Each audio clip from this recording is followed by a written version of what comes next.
Bismillah ar-Rahman ar-Rahim. Canonical issues on gelatin, scenario number 4.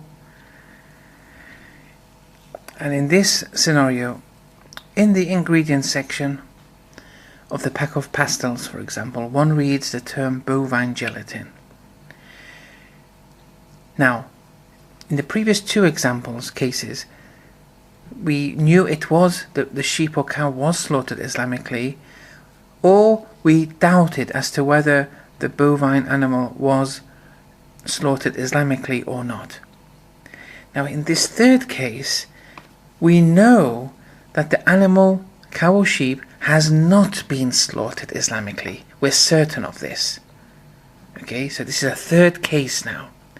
In this third case of bovine gelatin, where you know that the cow or sheep has not been slaughtered Islamically, okay, where you're certain of this, this has to be divided into 3 subclasses. That's it. If the component from the animal, the part of the cow or sheep from which the gelatin has been extracted is a life-containing component of the animal, or it's a non-life containing part of the animal, such as bones, nails, hair, and so on and so forth. Or you don't know from what kind of part this gelatin has been extracted from the animal. Now, this is important.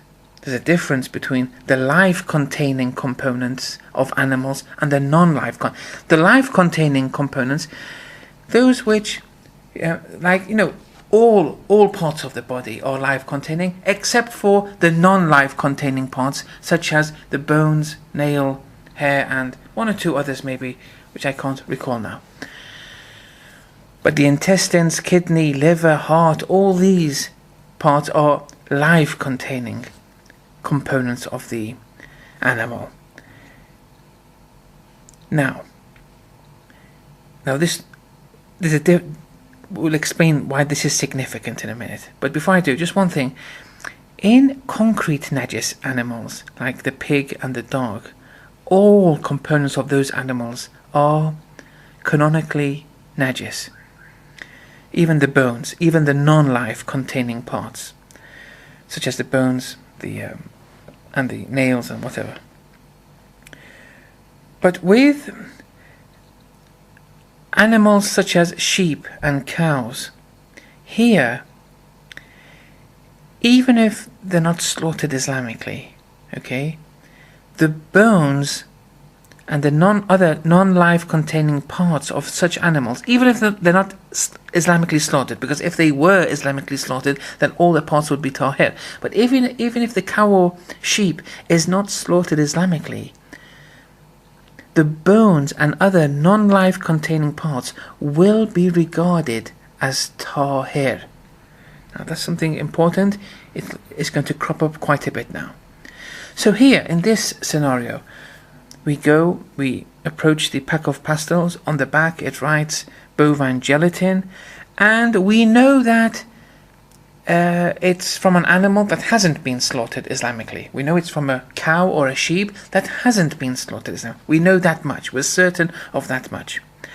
Now, in this case, I want to touch upon now is assuming we know that from the cow or the sheep, this gelatin has been extracted from a life-containing component of the animal. Because sometimes you may know, know it's from a life-containing part. Sometimes you may know it's from a non-life. But usually what the case is that you don't know if it's from a life-containing component or a non-life containing component. And we'll come to that scenario later. But right now, in this case study, it's bovine gelatin.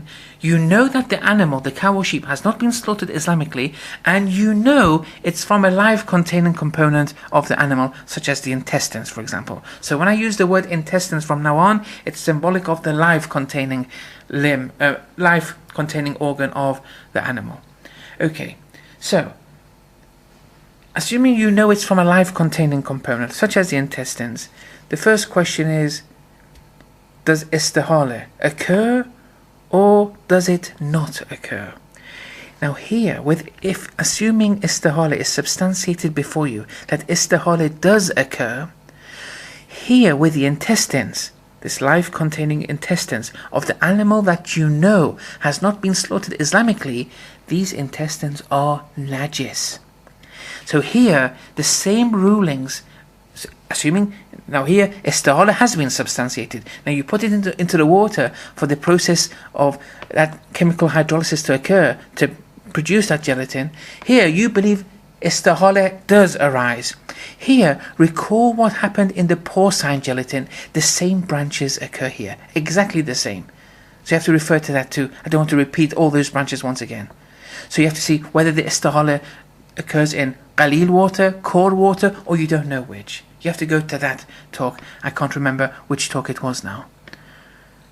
It was maybe the second or the third, I'm not sure. So there you have to refer that, because here the intestines are najis now. So you have to go there and see the different branches.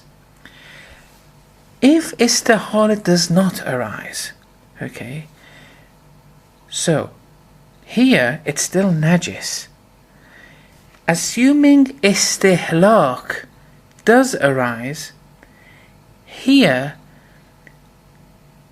what happens is, since it was najis, the intestines are najis after all, when it enters the water medium, which in istihlaq, the whole issue is that product, after you put the intestines in the water and hydrolysis occurs, you want to mix it with something to produce the final product.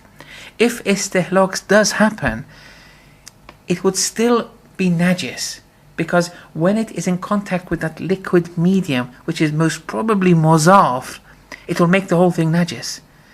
So even if istihlaq does arise, you won't be able to consume it.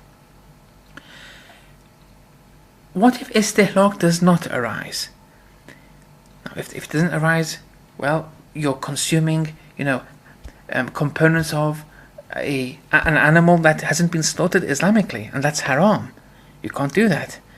And also it's najis too, so overall there's no hope here. So whether it's istihlaq does occur or it doesn't occur, most probably it will not be, you won't be allowed to consume it, and it will be najis anyway. وصلى الله على محمد وعلى آله